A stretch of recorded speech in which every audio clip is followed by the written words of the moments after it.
we'll go ahead and get started. If you are in here for navigating land improvement programs, you're in the right room. If you didn't think that's what you were watching, stay anyway. We have Matt Russell and Dana Holland with us today, and these two are experts on land improvement programs with our government programs because Matt has signed up for many of these government programs and is working with them. Also, he's the resilient agriculture coordinator at Drake Ag Law. And then we have Dana Holland, who is district conservationist with the NRCS in Marshall and Story counties. So he signs people up for those programs. So Matt, I'll go ahead and let you take it away. I'm just going to take a couple minutes and kind of fly through some slides if I can figure out how to do that. So I'm here at the center, and I work like an extension agent. Not really, because I'm at a private university and I'm in a law school. But I work with food and ag and policymakers, and very targeted around policy and legal issues. And how do we improve the Iowa agricultural economy? Used to do a lot with local foods, now doing a lot more with conservation and sustainability. My husband and I farm about 40 miles southeast of here. And I grew up on a commodity farm in western Iowa. My parents, brother and sister-in-law, still in that, was until recently a 1,000 acre operation. A little bit of a change now as my parents moved towards retirement, but corn and soybeans. And,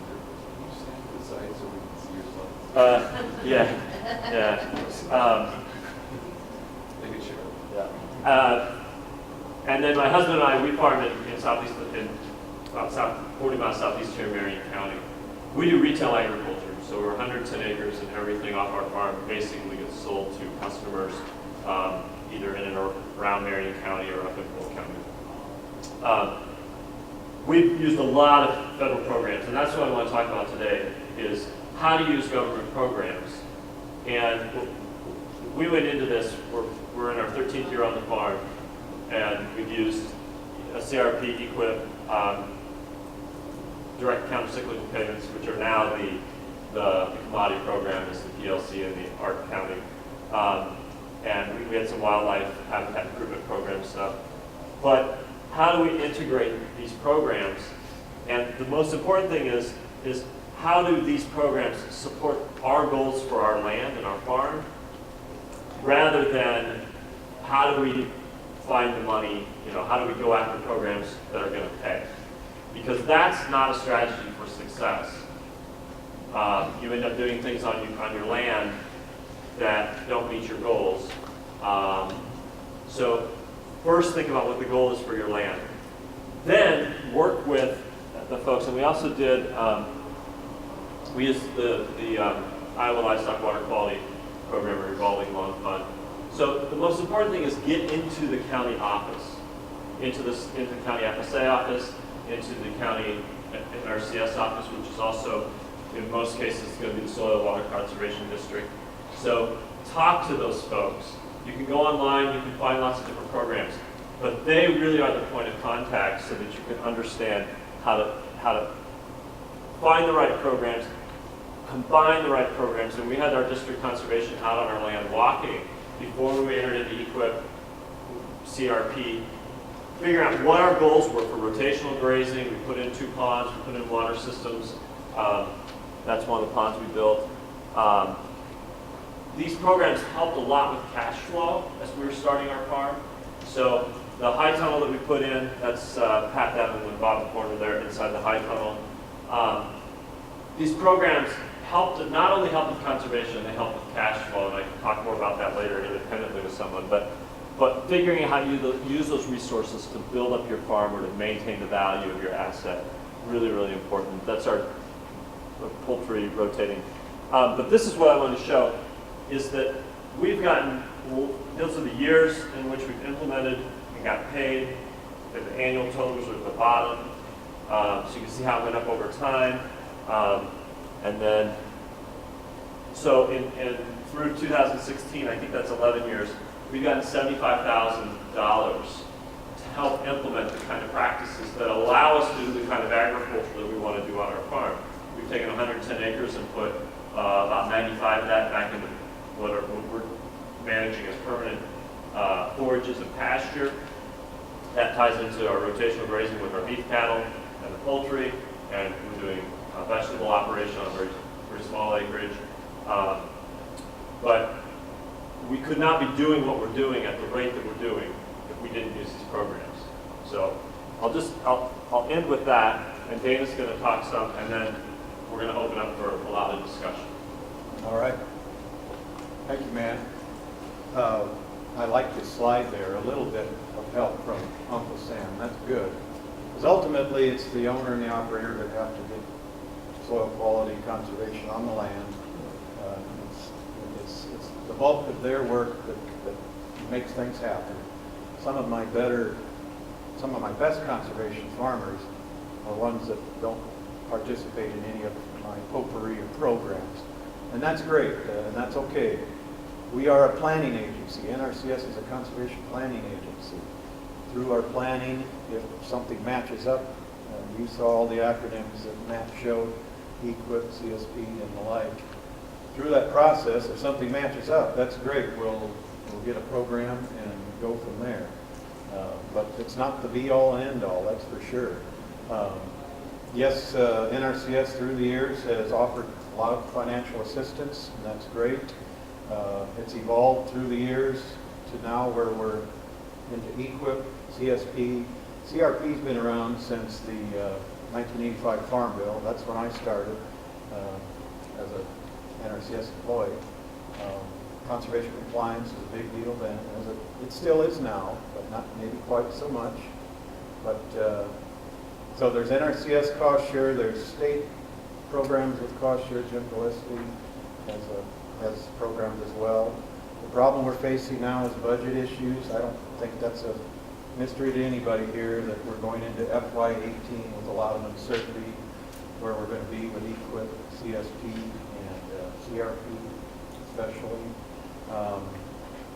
With EQIP and CSP, we're focusing a lot now on water quality, soil health issues, that type of thing. Not your traditional practices you used to think about with NRCS, terraces, waterways, structures. We still do that with EQIP. It's still part of the EQIP program. CSP is a kind of a green payment program. It's the one started by Senator Harkin, where we reward good conservation on working lands. That one is primarily a program for operators of the ground, not the owner, unless the owner is making the day-to-day decisions on property. So both of those programs are our bread and butter for NRCS. CRP, is an FSA program. People tend to forget that. It's not an NRCS program. We do maybe 10% of the work with it as far as seeding plans and a few field reviews. But that is an FSA program, and currently that FSA has got a hold on CRP. They're worried they're at the national cap now, 24 million acres. So they are not approving any more contracts, whether it's re-enrollment or new seeding. So the last couple of years we've done a lot of work with CRP, a lot of planning. It's taken way more time for NRCS than we had hoped because we like to work with EQIP and CSP. So it's kind of a balance that we've got to do there. So let's see. I think with that, questions might be appropriate here, Matt, from the folks, and we can go from there. Yep. Some of us may not be familiar with the acronyms EQIP, FSA, CRP, Yeah. NRCS. NRCS, Natural Resources Conservation Service. We were the Soil Conservation Service. Of course, we started back in the FDR years. The Dust Bowl is when people finally figured out that soil erosion was a menace and thought that we should have an agency to protect our soil, as it is a national treasure. You know, there's a lot of private ownership that covers conservation in this country, but it is a national treasure, so that's why we have an agency to help people take care of it. So we were the Soil Conservation Services back in the earlier days, and changed in the 90s. So EQIP, Environmental Quality Incentive Program, is a cost share program. CSP, Conservation Stewardship Program, That's what I mentioned was the green program that rewards good stewardship on working lands.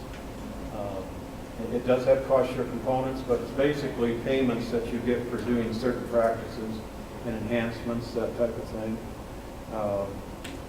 CRP, Conservation Reserve Program, that's been around since the 1985 Farm Bill, when conservation really became part of the farm program. Really became an emphasis. So CRP is a land retirement program, generally 10 or 15-year conservation easements. Cover types are typically grasses, prairie grasses now. We're moving more toward pollinator type covers, but it can be trees as well, buffers, just a whole variety of CRP practices that are available, or hopefully will be available. So. And Rick, to your point, there is a huge amount of acronyms and a huge amount of programs, and there won't be a test. Yeah. So the best thing, I think, is, and Jim, you can correct me, and both of you, that whether there's three main ways in which Iowa landowners and farmers can access programs on the government side, and that's through USDA at the federal level, and through IDOLS and DNR at the state level.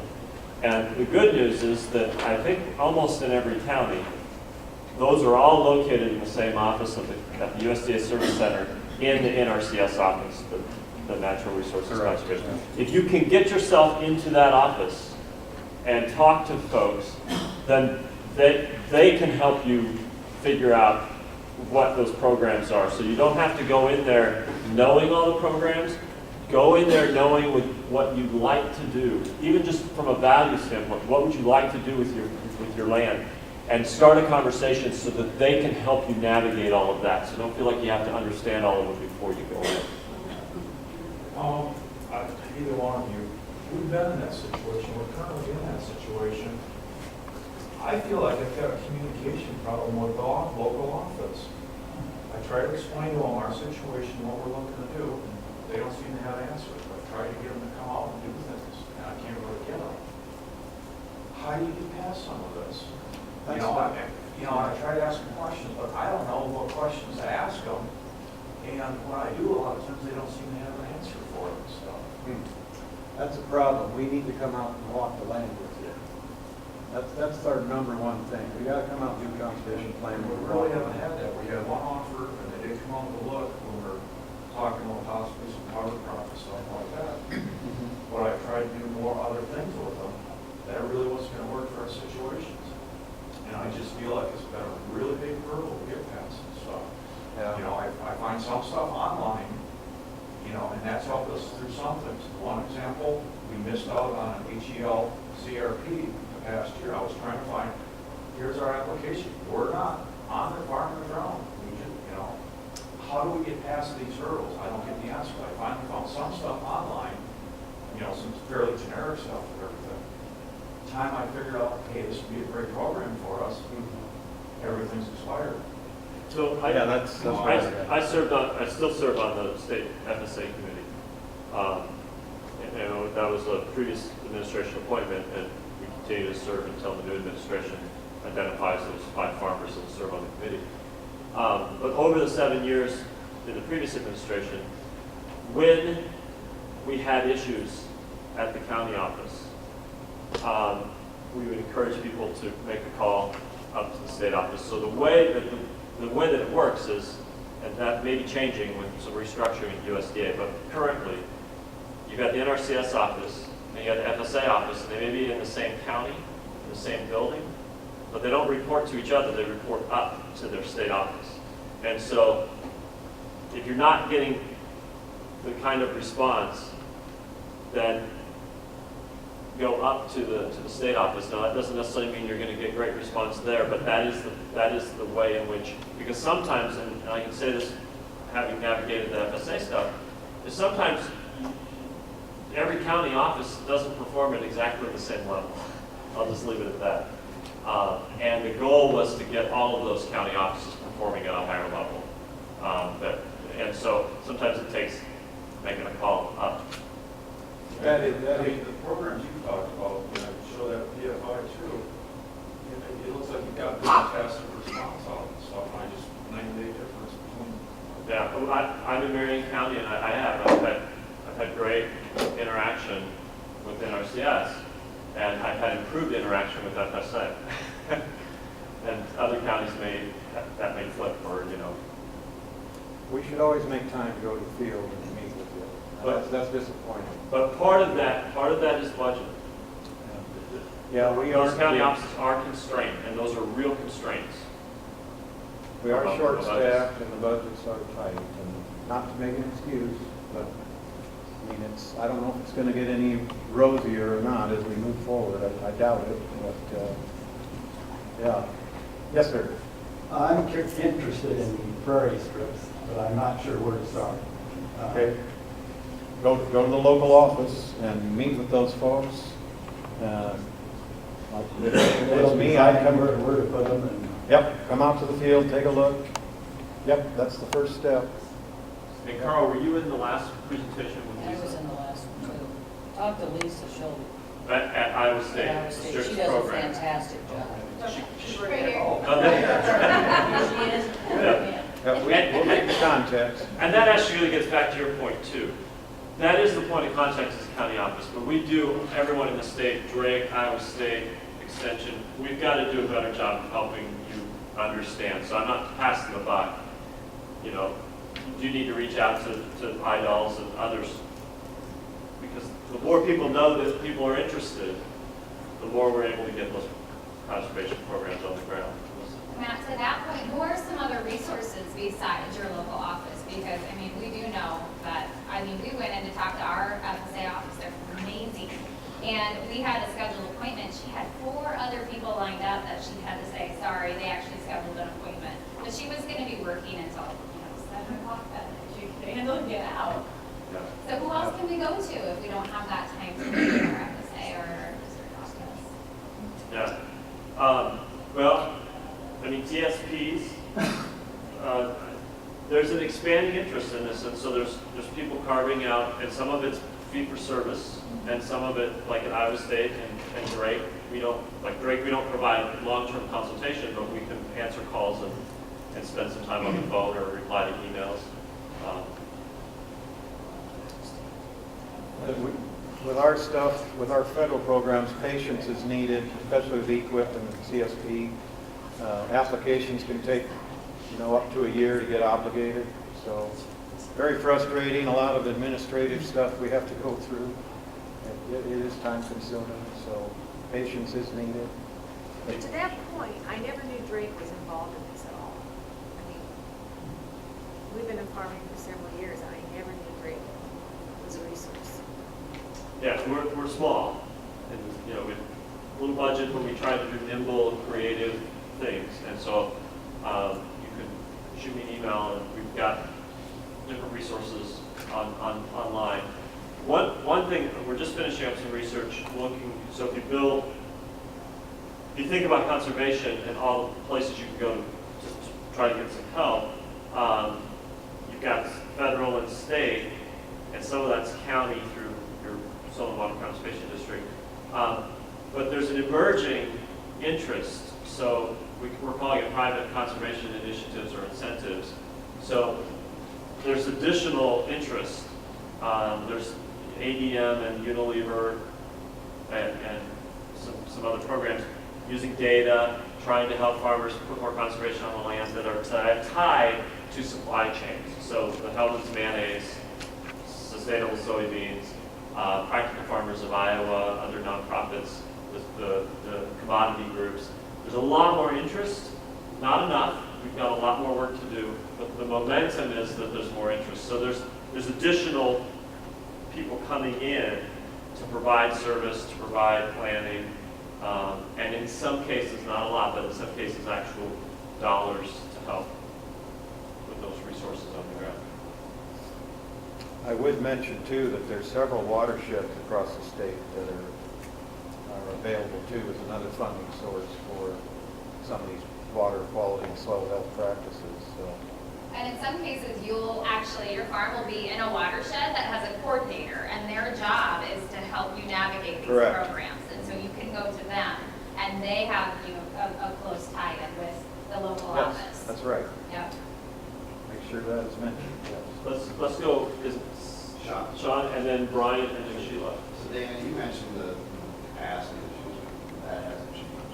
I'm not like to get better. As far as workload, Workload and business staff you have.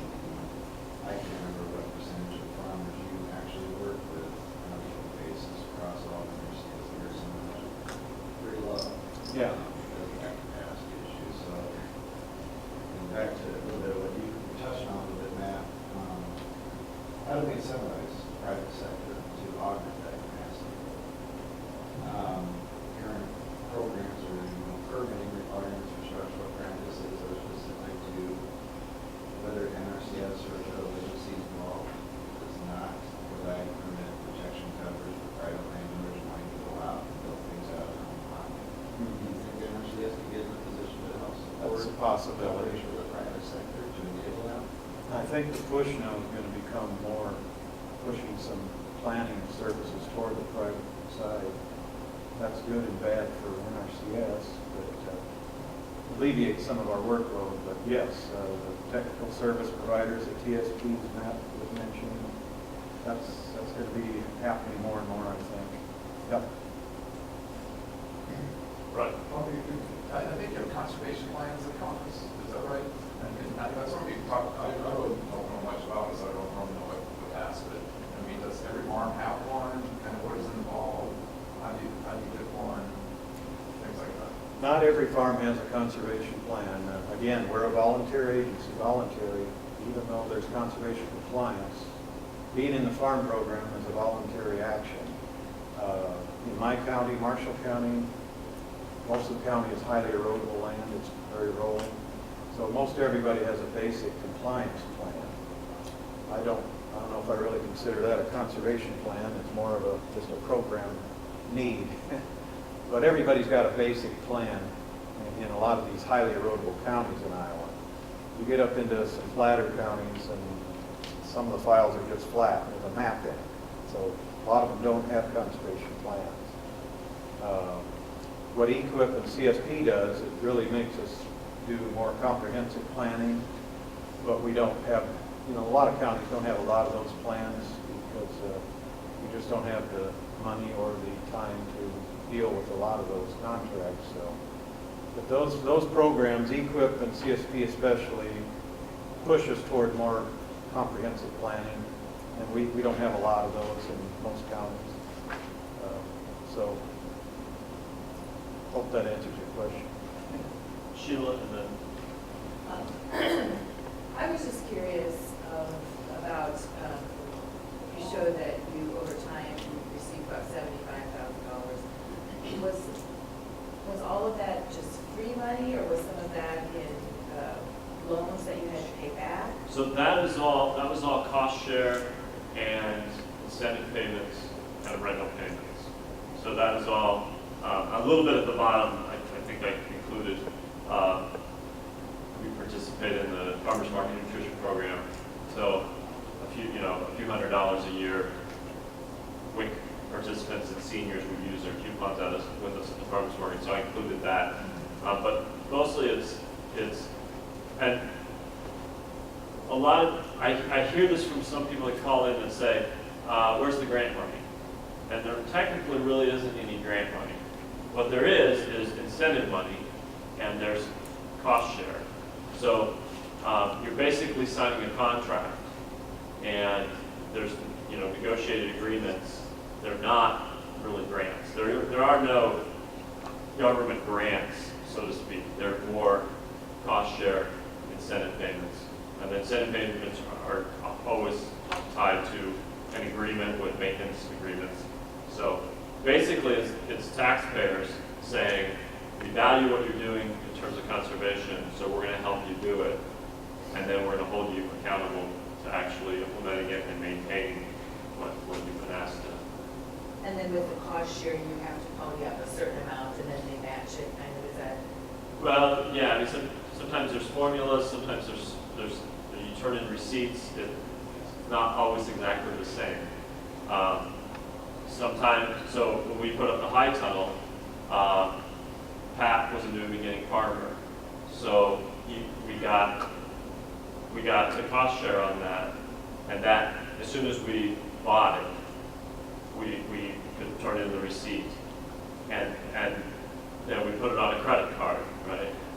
That we didn't have to pay off for a period of time. So we actually had the money, put up the building, but then pay that off over time once we had the productivity coming out of that. That's what I'm talking about, the cash flow stuff. There are ways to think about this, but at the end of the day, there's no free money, there's no grants.